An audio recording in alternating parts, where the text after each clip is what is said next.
Coucou les ladies, j'espère que vous allez bien. Aujourd'hui, je vais vous présenter la rubrique cosmétiques maison, qui est une rubrique qui va porter sur la réalisation de cosmétiques, de produits capillaires, soins pour le visage, soins pour le corps, divers baumes qui ont une utilité dans le quotidien, dans une vie de famille. J'ai choisi de faire cette rubrique tout simplement parce que je trouve important de pouvoir sélectionner les produits qu'on veut avoir sur notre peau, sur notre visage ou sur nos cheveux.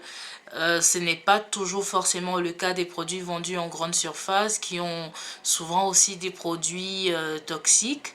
L'avantage de la cosmétique maison, c'est qu'on choisit les produits qu'on veut par rapport à leur action, par rapport à leurs propriétés, et on peut faire la quantité qu'on veut et ne pas avoir à jeter des produits parce que voilà, ils sont arrivés à date de péremption. Avant de continuer, je voudrais faire un gros coucou à Vigi pour cette envie qu'elle m'a donnée de m'initier à la cosmétique maison. D'ailleurs, cette recette, je l'ai prise sur son site. Je mettrai les coordonnées dans la boîte de description. Et surtout, n'hésitez pas à visiter son site, sa page Facebook ou sa chaîne YouTube, où elle fait aussi des réalisations de cosmétiques maison. Elle a plein de recettes, aussi bien pour les cheveux, pour le visage, pour le corps. Donc vous ne serez pas du tout déçus si vous faites un petit tour là-bas. Le tutoriel d'aujourd'hui va porter sur la réalisation d'une barre de massage relaxante. Je vais vous citer les ingrédients que je vais utiliser et essayer de vous donner aussi quelques de leurs propriétés. Mais sinon, les quantités et l'ordre d'utilisation, la recette tout simplement sera dans la boîte de description en dessous de la vidéo. Alors je commence par le beurre végétal de cacao, qui est très nourrissant et protecteur, qui est idéal aussi pour les peaux sèches ou les peaux matures. En huile végétale, j'ai l'huile de coco, qui est une huile émolliente et adoucissante et très adaptée aussi aux soins capillaires. Cette huile voilà, donne de la brillance et de la vigueur aux cheveux, mais en même temps elle permet aussi d'adoucir la peau et de la protéger. J'ai l'huile végétale d'Abyssinie, qui est une huile nourrissante et protectrice.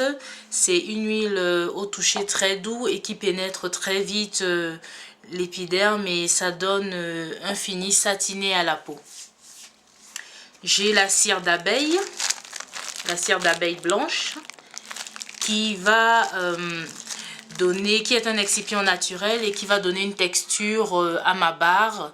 Cette texture qui en même temps est fondante mais pas liquide, donc ça va permettre de stabiliser ma réalisation. Ensuite, j'ai l'huile essentielle d'arbre à thé, qui est une huile purifiante et fortifiante et qui stimule et tonifie et qui est très idéale pour les massages afin d'éliminer la fatigue musculaire, des petites fatigues musculaires passagères. Ensuite, j'ai l'huile essentielle de pamplemousse, qui est une huile purifiante et tonifiante et qui aide à lutter contre l'épuisement. Elle est une huile décongestionnante qui permet aussi d'éliminer le trop-plein de cellulite quand elle est utilisée en massage sur les zones concernées. Donc voilà, c'est une huile qui d'après moi passe très bien dans cette réalisation. Ensuite, j'ai la vitamine E, qui est un antioxydant et qui va permettre à ma réalisation de se conserver sans que forcément les huiles et les beurres utilisés rancissent. Alors je vais vous laisser suivre le tutoriel. J'espère que voilà, cette rubrique va vous plaire. Surtout n'hésitez pas à laisser des commentaires, à voter et à vous abonner à la chaîne. Je vous remercie. Portez-vous bien les ladies.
Nous avons notre cire d'abeille, notre beurre et nos huiles dans le bol chauffant qui sont en train de fondre. De temps en temps, on va remuer pour que le tout se mélange bien. Et on attend la fonte. La fonte de nos ingrédients est en train d'avancer. Et tout à l'heure, j'ai oublié de mentionner qu'en remuant, il faut utiliser des objets en plastique adaptés à la chaleur et non des instruments en métal parce que ça risque d'abîmer votre bol chauffant. Nos ingrédients ont totalement fondu. On a un résultat liquide. On peut donc arrêter notre bol chauffant et poser notre mélange à côté. On va passer à l'ajout de nos actifs, à savoir l'huile d'arbre à thé et l'huile essentielle de pamplemousse et la vitamine E. Je vais commencer par ajouter 2 ml d'huile essentielle d'arbre à thé avec cette mesurette de 0,5 ml. Donc nous allons devoir en mettre 4. Il en sera de même pour l'huile essentielle de pamplemousse.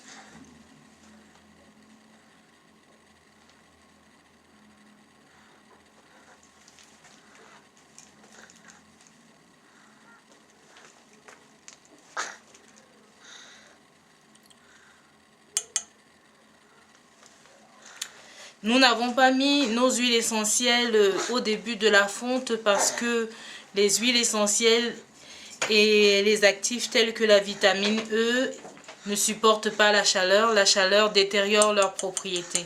Donc, en général, on les met après le processus de fonte.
kumteni uyanibonga